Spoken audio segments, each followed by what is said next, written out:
Ketika seseorang mengalami mimpi di mana ia merasa memiliki kendali atas mimpi itu dan merasa sadar atas apa yang diucapkan dan dilakukan dalam dunia mimpinya. Fenomena inilah yang dinamakan lucid dream. Film ini berjudul Inception. Film ini menceritakan seorang ekstraktor yang mampu mengendalikan mimpi, bahkan menyusup atau mencuri ide pada mimpi orang lain. Bagaimana cerita lengkapnya? Kita masuk ke alur ceritanya.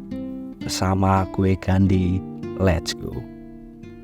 Seorang pria terdampar di tepi pantai dengan kondisi tak sadarkan diri. Perlahan ia membuka matanya sebelum akhirnya pingsan kembali. Penjaga pantai yang menemukannya lalu membawa pria itu pergi menuju sebuah istana milik pria tua. Tak disangka pria itu mengatakan bahwa ia pernah melihat lelaki yang pingsan tadi di dalam mimpinya. Seketika kita disuguhkan pada potongan peristiwa tentang dari mana pria itu berasal. Ternyata pria tadi merupakan seorang ekstraktor. Ia bekerja untuk mencuri ide orang lain dengan cara menyusup ke dalam mimpinya. Dia bernama Dominic Cobb. Saat itu Cobb dan temannya Arthur mendapatkan klien yang bernama Saito. Kali ini misinya bukan lagi mencuri ide, melainkan menyusupkan ide pada pikiran seseorang. Target dari misi ini adalah seorang pewaris perusahaan besar milik Maurice.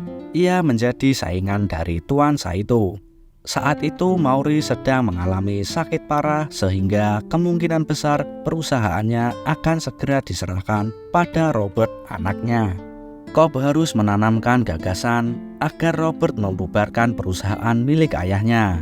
Sebagai imbalan, jika Cobb berhasil dalam mimpinya, Saito berjanji akan membersihkan nama baiknya dari tuduhan pembunuhan kepada istrinya.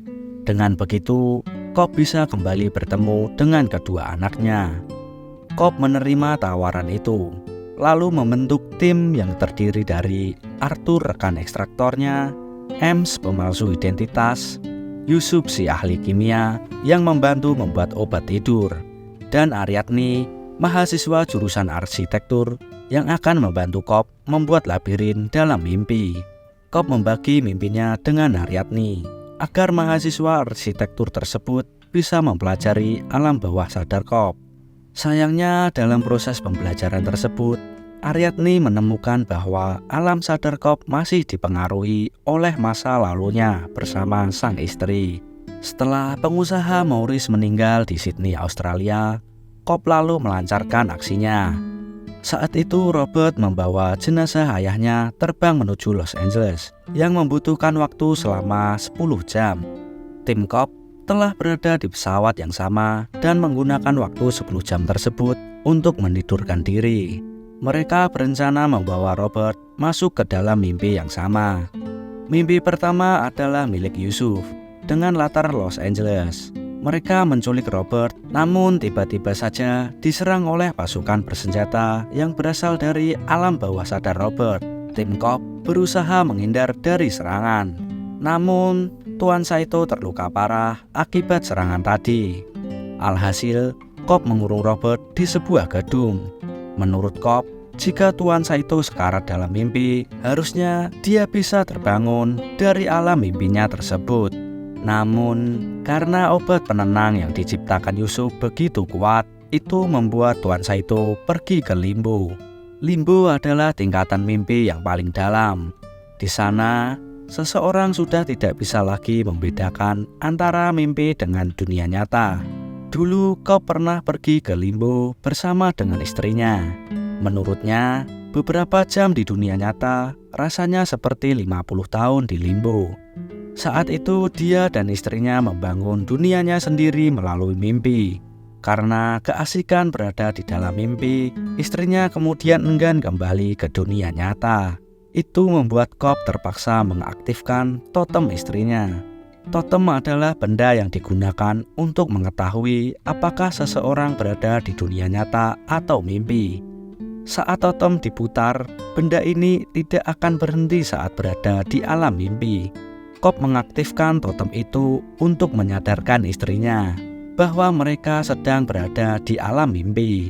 Setelah mereka berhasil keluar dari dunia mimpi, ternyata istrinya tidak sepenuhnya sadar akan hal tersebut. Dia melakukan kick agar terbangun dari mimpinya dengan cara melompat dari jendela. Seperti yang telah diketahui, kick bisa dilakukan dengan cara menembak atau memerintahkan pada tubuh seseorang. Konsep inilah yang akhirnya membuat istri Cobb melompat hingga kehilangan nyawanya. Setelah menceritakan kematian istrinya, Cobb akhirnya bisa berdamai dengan kisah tersebut. Tim Cobb pun melanjutkan misi yang mereka dapatkan. Ames, si pemalsu identitas, mulai menyamar sebagai ayah baptis Robert. Dia meminta Robert untuk mempertimbangkan kembali permintaan ayahnya. Namun hasilnya kurang signifikan. Mereka lanjut pada level mimpi yang kedua.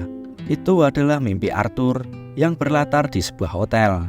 Dalam mimpi itu, Cobb mendatangi Robert dan memberitahu Robert bahwa dirinya sedang diculik. Cobb mengatakan bahwa ia adalah pelindung Robert, lalu membujuknya agar masuk ke alam bawah sadar sang penculik. Sebenarnya itu adalah cara agar Cobb bisa membawa Robert masuk ke alam bawah sadarnya. Di level mimpi ketiga, mereka berada di sebuah rumah sakit di pegunungan bersalju. Mimpi itu milik Ames.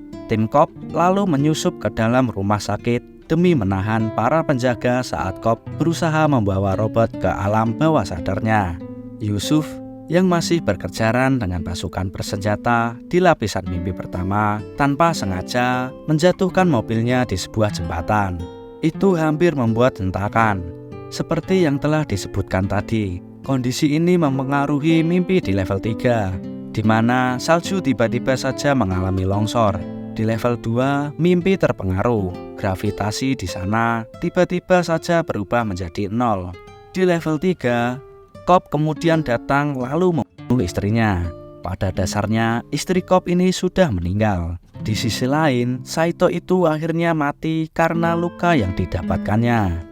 Dengan begitu, istri Cobb, Robert, dan Saito berada di limbo. Akhirnya Cobb dan Ariadne masuk ke limbo untuk menyelamatkan Robert dan Saito. Di sana Ariadne membunuh istri Cobb lalu mencari Robert yang ternyata disekap di sebuah ruangan. Ia lalu membuat sentakan yang membuat Robert bangun menuju lapisan mimpi ketiga. Di sana dia menemukan ide yang telah ditanam berupa ayahnya yang terbaring lemah sembari mengatakan agar Robert menjadi dirinya sendiri. Di sisi lain, Ariadne beranjak bangun dari mimpinya. Namun Cobb memutuskan untuk tinggal dan mencari Saito terlebih dahulu.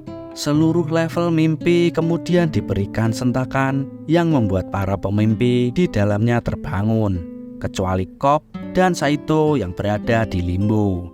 Setelah ditelusuri lebih lanjut, ternyata Cobb tidak sedang berada di limbo, melainkan di mimpi level 5 milik Saito.